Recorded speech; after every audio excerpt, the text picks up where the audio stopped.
Hola, bienvenue sur ma chaîne où je vous dis tout sur les telenovelas. Je m'appelle Bella et aujourd'hui on se retrouve pour une nouvelle vidéo pleine de drames.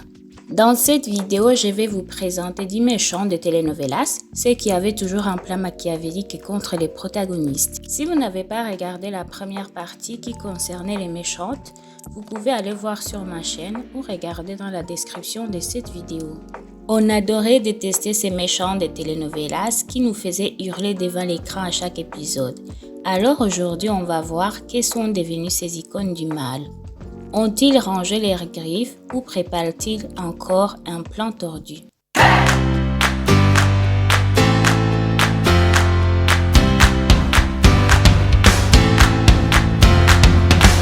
Numéro 10. Eladio Gomez Luna. Dans Passion et pouvoir, Eladio Gomez Luna est l'un des méchants les plus complexes de la telenovela. Interprété par Fernando Colunga, Eladio est un homme plein de pouvoir, d'ambition et d'orgueil, obsédé par le contrôle des affaires familiales et rongé par la rivalité avec son grand ennemi, Arturo Montenegro. Il n'hésite pas à user des manipulations, des mensonges et d'actions destructrices pour garder les dessus dans les affaires, mais aussi pour conquérir Julia, sa pauvre femme terrifiée.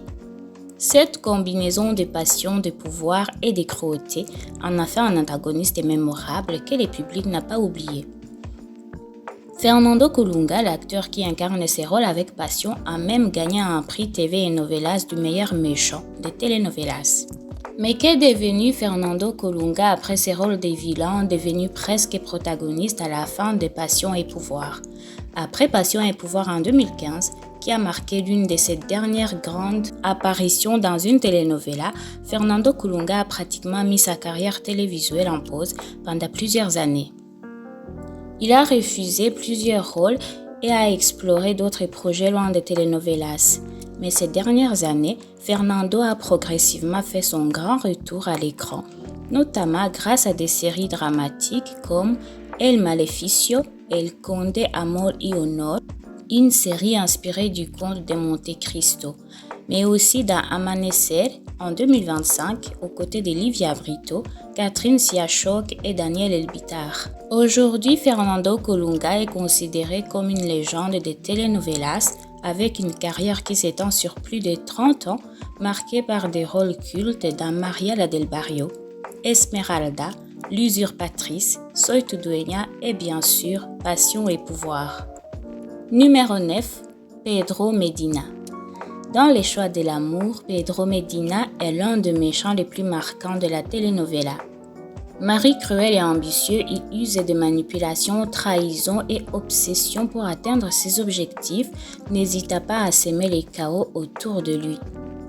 Son rôle d'antagoniste ambitieux et sans scrupules a marqué les téléspectateurs et lui a donné une place de choix parmi les vilains de la série. Ce personnage est interprété par Sergio Sendel, un acteur mexicain connu pour ses rôles de méchants dans de nombreuses telenovelas depuis les années 1990. Il a remporté les prix TV et Novelas du meilleur acteur antagoniste en 2008 pour son rôle d'Aaron Montalvo Iturbe dans Destilando Amor. Alors, que devient Sergio Sendel aujourd'hui? Après Les choix de l'amour, Sergio a poursuivi une carrière d'acteur très active à la télévision latino-américaine. Fidèle à son image d'antagoniste, il a continué à jouer dans plusieurs productions dramatiques comme L'Impardonnable, Mi fortuna es amarte, Golpe de suerte et El Conde Amor y Honor. Aujourd'hui, Sergio Sendel est reconnu comme l'un des méchants les plus charismatiques de la télévision latino-américaine. Numéro 8. Bruno Albeniz. Dans Sortilège, Bruno Albeniz est un méchant cruel, ambitieux et profondément jaloux de son demi-frère Alejandro Lombardo. Il est prêt à tout pour s'emparer de sa part de l'héritage.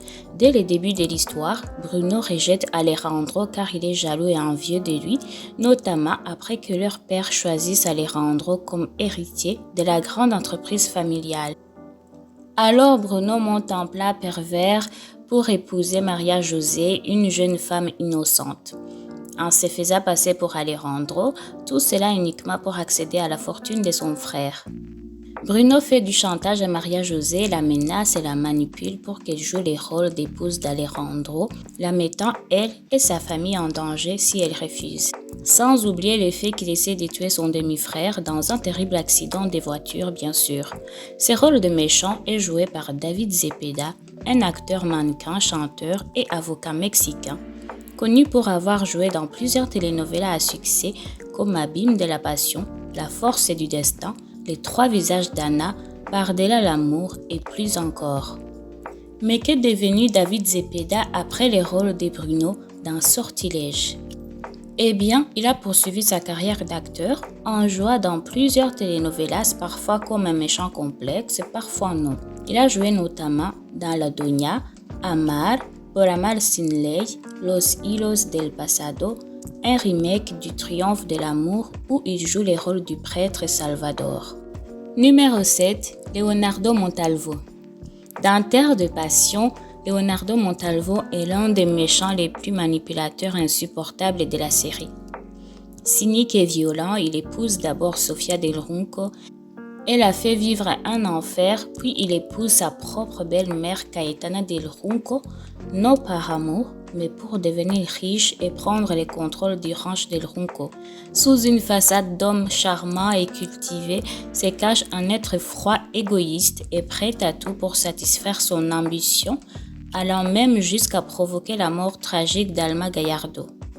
Ce rôle de méchant est interprété par Fabián Ríos, un acteur et mannequin colombien très connu comme l'un des acteurs les plus beaux et appréciés du monde des telenovelas. Alors qu'est devenu Fabián Ríos après ses rôles intenses? Après Terre de Passion, Fabián a continué à être très actif à la télévision latino-américaine. Il a repris un rôle majeur dans Catalina en 2016. Depuis, il a aussi joué dans d'autres séries récentes comme La Croisée des Destins, 100 jours pour tomber amoureux ou encore La Fan. Depuis, il a montré sa capacité à alterner entre rôles dramatiques et personnages plus légers.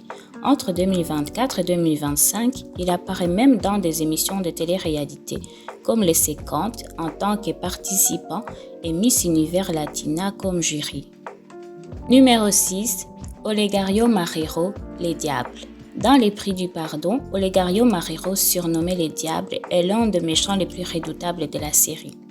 Cet antagoniste et manipulateur violent et sans pitié utilise la corruption et la cruauté pour imposer sa loi et terroriser ceux qui se dressent contre lui en devenant un véritable cauchemar pour Lucia et sa famille. Ce rôle a été interprété par Gabriel Porras, un acteur mexicain connu pour ses nombreux rôles dans des telenovelas comme La Force du Cœur, Portée disparue ou encore La Maison d'à côté où il joue Gonzalo, un méchant très complexe. Alors qu'est devenu Gabriel Porras aujourd'hui? Après avoir marqué les téléspectateurs avec ses personnages intenses dans Les Prix du Pardon, Gabriel Porras a continué sa carrière d'acteur à la télévision. Il a joué dans de nombreuses séries et telenovelas comme De l'autre côté du mur, El Señor de los Cielos, Bajo el mismo cielo ou encore La Fan. Plus récemment, il a joué dans la telenovela El precio de amarte où il incarne Jorge, un criminel au caractère fort et calculateur agissant sous les ordres de la méchante Eduarda dont il est amoureux.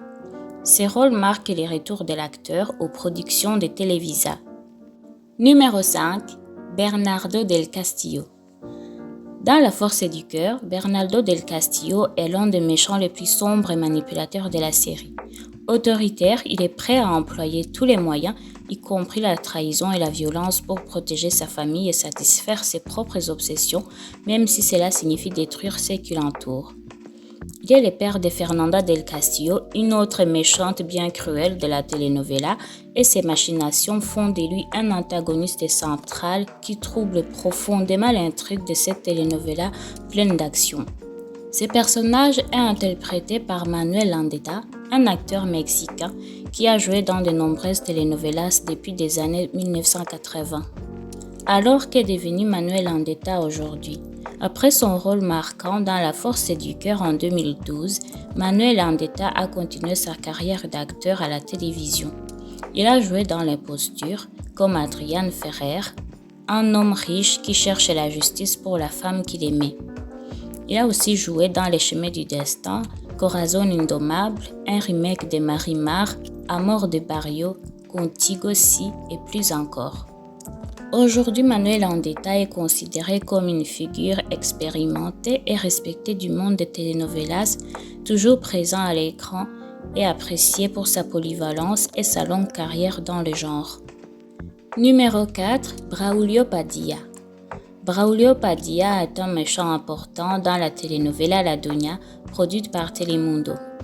Il apparaît dès la saison 1 et reste central dans l'intrigue avant sa fin très dramatique. Au début, Braulio est un avocat charismatique mais dangereux. Je dirais même que c'était l'homme de main d'Altagracia Sandoval avant sa trahison. Braulio, c'est un méchant séduisant, physiquement attrayant et profondément immoral. Dans La Doña, Braulio est un homme violent qui malheureusement est aussi attiré par Altagracia Sandoval, La Doña, et fait tout ce qu'elle lui demande, mais malheureusement cette relation toxique tourne vite au cauchemar.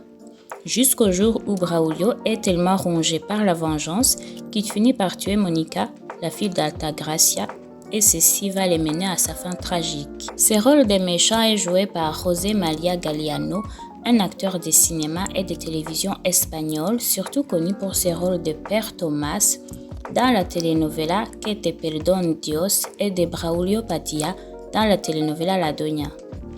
Qu'est devenu José María aujourd'hui?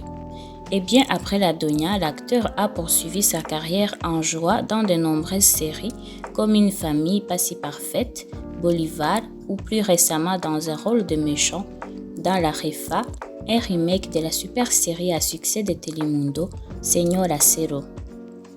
Dans plusieurs interviews, il a parlé de l'impact de Braulio sur sa carrière. En reconnaissant que ce personnage a marqué le public et l'a ouvert à de nouvelles opportunités dans des rôles de méchants. Numéro 3, Octavio Toscano. Dans La Desalmada, Octavio Toscano est l'un des méchants les plus dangereux et manipulateurs de la telenovela.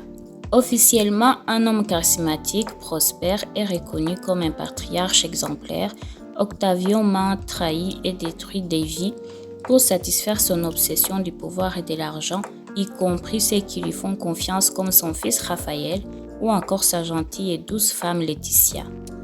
Sous sa façade de bon père, il cache un cœur sans scrupules capable de tromper, manipuler et même assassiner sans aucun remords. Ses rôles a glacé les téléspectateurs et marqué l'histoire de La Desalmada ou dans sa version française, Douce Vengeance. Et que devient Eduardo Santamarina, l'acteur derrière ces personnages odieux? Cet acteur mexicain vétéran n'en est pas à son premier rôle de méchant ou de protagoniste. Il était déjà une figure bien connue des amoureux de telenovelas depuis les années 1990. Il a joué des rôles variés, passant des héros romantiques aux antagonistes plus sombres. Il est très connu pour avoir joué dans des telenovelas comme Ruby, Donde está Frida, les remakes de Portes disparues, Le Triomphe de l'amour, L'Encore Apasionado, Antes muerta que Lichita et plus encore. Après La Desalmada, il a joué dans Juegos de Amor y Poder, Los Hilos del Pasado, les remakes du Triomphe de l'amour. Numéro 2, Ramsés Torrenegro. Dans L'amour invincible, Ramsés est un homme puissant, impitoyable et autoritaire, prêt à tout pour protéger son empire familial et ses intérêts. Père de Gaël, il n'hésite pas à utiliser la violence, les mensonges et des actions extrêmes pour parvenir à ses fins, même au prix des vies humaines. Il tue la famille de Marina Ramos après que celle-ci a découvert ses crimes inhumains. Puis il met en place un plan machiavélique pour éloigner Marina de ses enfants, croyant qu'ils sont morts et pour cacher ses crimes atroces. Il n'a pas de scrupules pour attiser la peur et faire du mal même à ceux qui n'ont rien demandé, car oui, sa malveillance ne touche pas seulement Marina, mais aussi sa propre famille, notamment en influençant les décisions cruelles de son fils Gaël face à Marina et ses enfants. Ramsés est tellement dangereux qu'il pousse Marina à changer d'identité. Désormais, elle s'appelle Leona Bravo et elle ne reculera devant rien pour se venger de Ramsés et rendre justice. L'acteur derrière ce rôle est Guillermo García Cantú, un acteur mexicain vétéran, très connu pour ses rôles de méchants dans plusieurs telenovelas de Televisa. Il est connu pour avoir joué dans des telenovelas comme Les Triomphes de l'amour, La belle-mère, Por amar sin ley, Les riches pleurent aussi, Marimar, La Malquerida et plus encore. Qu'est devenu Guillermo après ses rôles de méchants cruels? Après L'amour invincible en 2023, Guillermo García Cantú a joué dans les telenovelas Les filles de Madame Garcia et La recette de l'amour entre 2024 et 2025. Numéro 1. Martin Acero. Qui ne connaît pas Martin Acero, le méchant iconique et très marrant de la telenovela El Diablo? Martin Acero est l'un des méchants les plus dangereux, manipulateurs et attachants de l'histoire des telenovelas. Homme d'affaires riche et puissant, il dirige en réalité un gang de voleurs professionnels tout en cachant son vrai visage. Sombre et impitoyable, Martin Acero est surnommé Hierro.